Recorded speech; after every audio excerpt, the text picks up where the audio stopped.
অনিয়ন্ত্রিত রাগ এটা সওয়াবের কারণ নয়, গুনাহের কারণ। নিয়ন্ত্রণহীন রাগ এটা কিসের কারণ ভাই? অনেক মানুষ আছে রাগী, বদরাগী তো বদরাগী, আবার এটাকে ভালো মনে করে, বলে কি শয়তান তার কাছে এভাবে উপস্থাপন করে আর কি, বলে যে আমি উল্টাপাল্টা দেখলে আমার মাথা গরম হয়ে যায়, আমি সহ্য করতে পারি না, আছে না? অথচ উনি নিজে হাজার উল্টাপাল্টা করেন ঠান্ডা মাথা, শুধু আরেকজনটা দেখলে মাথা কি হয়ে যায়? গরম হয়ে যায়। ভালো করে শুনে রাখেন, যারা ধৈর্যশীল এই মানুষগুলোই মূলত জান্নাতে যাবে। কোন ধৈর্যহীন অধৈর্যশীল মানুষের জন্য জান্নাত না। আল্লাহ বলেছেন কোরআনে, ইন্নামা ইউওয়াফাস সাবিরুনা আজরাহুম বিগাইরি হিসাব, নিশ্চয়ই ধৈর্যশীলদেরকে যে বিনিময় দেওয়া হবে এটা কোনো হিসাব করে দেওয়া হবে না, হিসাব ছাড়া আল্লাহ তাআলা ধৈর্যশীলদেরকে বিনিময় দিবেন।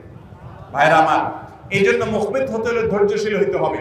এখন কথা হলো ভাই ধৈর্যশীল হব কিভাবে? কয়েকটা উপায় আছে। নাম্বার 1, আপনি নিজে ধৈর্যশীল মানুষদের সাথে থাকবেন যারা ঠান্ডা মাথায় চলাফেরা করে, অনেক বড় বড় বিষয়কে খুব সহজে ট্যাকেল দিয়ে ফেলে।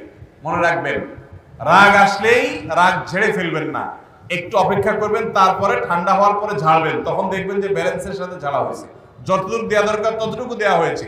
এক সাহাবী এসে বলছে, ইয়া রাসূলুল্লাহ আমাকে একটু আপনি উপদেশ করেন। নবীজি বলছেন, লা তাগদাব, রাগ করবা না। বলেন যে আরেকটা করেন, বলে লা তাগদাব, রাগ করবা না। বলেন যে আরেকটা করেন, তৃতীয়বারও বললেন লা তাগদাব। এরপর নবী সাল্লাল্লাহু আলাইহি সাল্লাম বলেছেন, লা তাগদাব ওয়ালাকাল জান্নাহ, রাগ করো না, জান্নাত তোমার।